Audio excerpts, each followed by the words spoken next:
सीता की और स्वयंवर की धनवा की सारी कथा कही। मेरी जो पुत्री सीता की मैंने उसका स्वयंवर रचा था।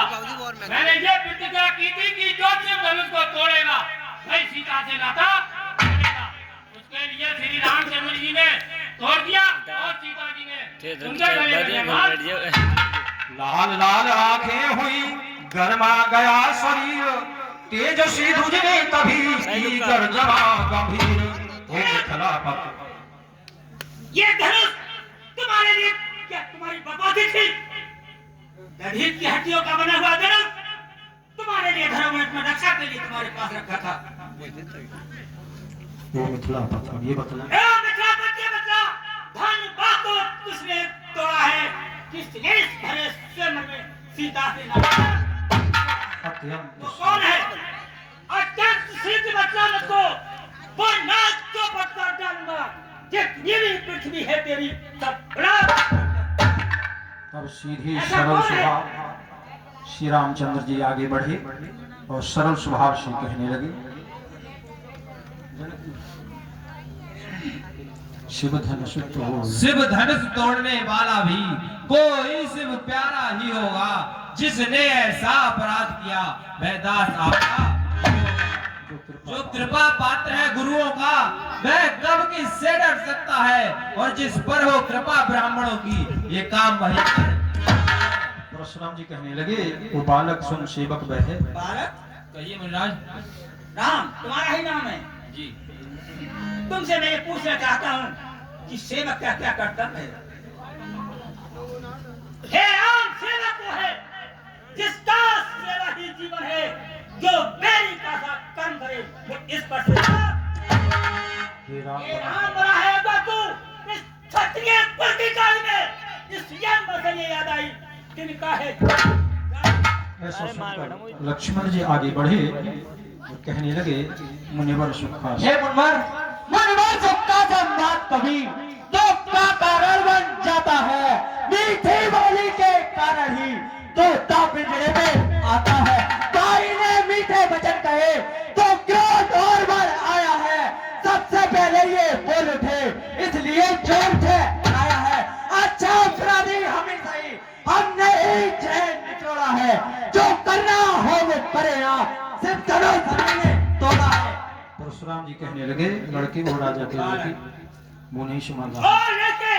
मुंह नहीं संभाल रहा है तू मुझ जैसे क्रोधी के आगे क्यों आंख निकाल रहा है?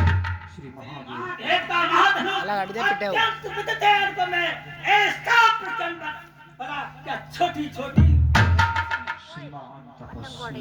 श्रीमान तपस्वी ब्राह्मण है इसलिए मुझे ये कहना है। ब्राह्मण का भूषण क्रोध नहीं जो महाराज ने पहना है। ये कहना है राजपूतों का जो पहना जाता है अपने अपना अच्छा हो मामने चाहिए शांति ब्राह्मण में। परशुराम जी कहने लगे, रे बालक क्या हुआ तुझे? बात काटता जाता बालक बालक क्या हुआ तुझे? क्यों बात काटता जाता है? क्या न्योतारी बानो समझा जो मुझे मुझको जानता है? मुझको सीधा ब्राह्मण दान मैं क्षत्रिय कुल का द्रोही हूँ। एक वंशी बाल ब्रह्मचारी अति क्रोधी मेरे लोग पुराने लोगों की नदी बहा गए इस आर्य भूमि में बहुत बार छत्तानी जानता है? चाहे पाहु करके दंड काटने वाला हूँ। इस पर से तो तुम लोग ये खून झाड़ने। लक्ष्मण जी कहने लगे, हे मुनिराज बस इसी एक ही फंसे से सूरों का स्वर्ग द्वार खुला। हल्दी की एक गांठ पर ही बस रखते का बाजार खुला। अब बीत चुकी इसकी बहार ये शस्त्र आपका खुट्टर है। फरसे में नहीं मैं प्रबलता जो बूढ़ी बाड़ी में वाले क्या बूढ़ा परसा दिखलाकर क्षत्रिय कुमार को डरा रहे। पर यार आप तो भूखों से उदयाचल उड़ा रहे। हम उस माई के लाल नहीं जो हुए से डर पा रहे। बेछुई मुड़ के पेड़ नहीं जो उंगली से मोड़ कर रहे। परशुराम ने फिर कहा, बढ़ाना और विवाद सूर्य वंश में नहीं तो होगा अभी विषाद। दूध मुहे बड़ो तू बच्चा है, अभी तूने कुछ नहीं देखा है। दूध मुहे बड़ों से हद जो अन्यथा लाए का बढ़ता कर देगा खट्टे दास को साथ दिखाएगा। तू बच्चा है, बच्चा ही है जो मेरे दर से मरता है। मुझ जैसे क्रोधी के आगे किस कारण बदनाम लक्ष्मण श्री महाराज, हम तो बच्चे हैं, बच्चे ही बचपन करते हैं, पर तुम्हें नहीं शोभा देता जो बच्चों के मुंह लगते हैं।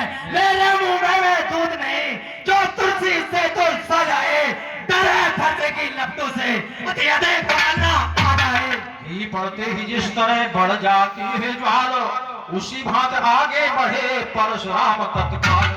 तो श्री राम ने आगे बढ़कर प्रार्थना की और कहने लगे, भगवान बच्चों की बोली में। सुनिए मुनिराज, भगवान बच्चों की बोली में अनुचित या उचित न रहता है। वह तो गंगा का है बहाव, जो कुछ भी आए बह जाए। ब्राह्मण की भांति आप आते तो सहले ताये लाते भी, वीरों का भेष देखकर ही इसने भी बातें की। जो दंड आप देना चाहे उसका अपराधी तो मैं हूँ, ये सब प्रकार निर्दोषी है, सच्चा अपराधी तो मैं हूँ। परशुराम जी कहने लगे, अपराधी के वास्ते है कुठार की धार। अपराधी के लिए मेरा कुठार तैयार है। लक्ष्मण ने कहा, अपराधी तो तुम हो साहब। अपराधी तो तुम हो साहब, मुझसे बिगाड़ने आए हो। भाई ने दही बिरो डाला तो घी निकालने आए हो। ये धनुष अनगिनती वर्षों से मिथिलापुर में दांव पड़ा हुआ मिथिलेश्वर के कब्जे में था, बस उनकी ही समझता हुआ। जो मालिक था उसने इसको अपने आगे तुड़वा डाला। अब कहो कौन होते हो तुम जो करते हो बन डाला। क्या मेरे धनुष के स्यापे में ब्राह्मण तुम रोने आए हो, या देश छात्रियों का समाज यूं ही से रोने आए हो?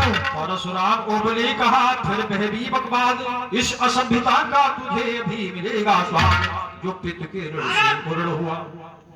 तुझे ये बोलने का स्वाद मैं भी चखाऊंगा। जानता है, जो पितृ के ऋण से मुरड़ हुआ माता का बोलता है, उस ऋण के कारण भैया इस कारण उस कर्जे का पूरा भुगतान करना मैं अपने पूरी पट्टे से तेरा बलिदान। लक्ष्मण बोले, धन्य है ये फरसा दिखलाकर वार क्यों मुझे डराने आए हो? क्या काल आपका बहन है जो उसे साथ में लाए हो? मैं लोहा तुमको ही तो हो जिसने कर काला हो चाहता, बनियान में उन हाथों से जिनसे माता का सिर काटा। अब रहा से गुरु का ऋण तो उसको मैं निपटा दूंगा। ले आए आप महाजन को कोड़ी को। परशुराम कहने लगे, ये बालक देखो छोटा है पर बड़ा ठीक है, खोटा है। बच्चे तू छोटा है पर बड़ा ठीक है, खोटा है। सोने के लोटे में से जो दूध पिला शंकर का कर को दंड खंड करता घमंड अपने बल का रण बासो ही में खेला है तू। मुंह देखा नहीं, हाथी के निकले हुए दांत देखो तो कितने मोटे हैं, पर जिससे ईंट चबाता है वे छोटे हैं। रणबाजों के पाले वाले जब लड़के पाले पड़ते हैं, उस समय काली सम्मुख हो तो कुश्ती। परशुराम जी ने फिर कहा, बस बहुत हो चुका काट, अब परसा पहुंचाएगा इसे मौत के घाट। धिक्कार बुझाओ, धिक्कार मुझे है, सुनता है? धिक्कार मुझे है बालक, इस पर नहीं प्रहार किया। धिक्कार मुझे है बालक, तुझ पर नहीं प्रहार किया है। व्यर्थ प्रहारा ये मेरा तुझे नहीं सवाल बाल बच्चा। जब ये खुद मरद चाहता है मत देना कोई दोस्त मुझे मरता है। आगे बढ़े जो ही परसा साथ, बोले विश्वामित्र तब क्षमा करें अपराध। हे मुनिजी, आप इन छोटे छोटे बच्चों के काय मुंह लगते हो? ये तो बच्चे हैं, छोटे हैं। अरे जो हीरा बेटा आगे आ जाते लगते हो मुनिवर, आप तो फिर भी बड़े हैं। परशुराम कहने लगे, हेलो, ये 100 रुपया जितेंद्र कुमार यादव ये परशुराम राम लक्ष्मण की रोल पर प्रसन्न होकर कमेटी को 100 रुपए का दान करती है। कमेटी उन्हें हार्दिक धन्यवाद करती है। परशुराम ने कहा